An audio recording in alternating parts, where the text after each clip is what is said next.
ज़रफ़र शाह की बादशाहत के किनारे एक खूबसूरत बाग था, जहां हर समय फूलों की खुशबू और हल्की रोशनी फैली रहती थी। उसी बाग के बीच एक सजे हुए महल में शहजादी एलिया रहती थी। एलिया को फूलों से खास लगाव था।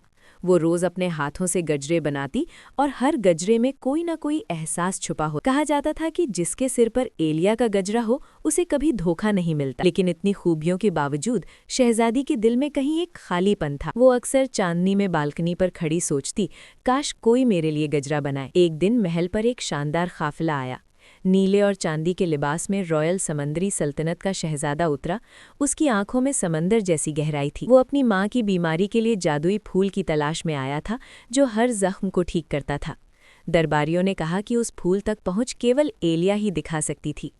जब एलिया और शहजादा मिले तो दोनों के दिलों में एक जज्बा जागा। कई दिन उन्होंने साथ बिताए, चांदनी रातों में दरियों के किनारे। फिर एक रात एलिया ने सुर्ख और सफ़ेद फूलों से एक जादुई गजरा बनाया और कहा, ये तुम्हारे लिए है। अगर तुम भटक जाओ, इसकी खुशबू तुम्हें मेरे पास वापस ले आएगी। रॉयल ने उसका हाथ थामकर वादा किया, मैं लौटूंगा एलिया। कुछ दिन बाद खबर आई कि रॉयल का जहाज तूफान में डूब गया। एलिया का दिल टूट गया, गजरे के फूल मुरझा गए और उसकी मुस्कान खत्म हो गई।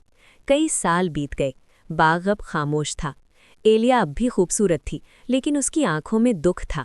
वो हर शाम दरिया के किनारे अपने गजरे को देखती, जो उसने रॉयल के लिए बनाया था। एक दिन सूरज ढल रहा था, अचानक वही खुशबू हवा में फैल गई, जैसे रॉयल का गजरा जीवित हो गया हो। पानी चमकने लगा, आसमान नीला हुआ और समंदर से रोशनी निकली। रोशनी में रॉयल जिंदा लेकिन बदला चुका दिखाई दिया। उसके चेहरे पर समय के निशान थे, लेकिन आंखों में वही मोहब्बत थी। रॉयल ने कहा, यही गजरा मुझे बचा गया। इसकी खुशबू ने मेरा रास्ता रोशन रखा। मोहब्बत कभी डूब नहीं सकती। एलिया के आंसू जमीन पर गिरे और फूल बन गए। बाग फिर से चमक उठा और मोहब्बत ने हर जगह रोशनी फैला दी।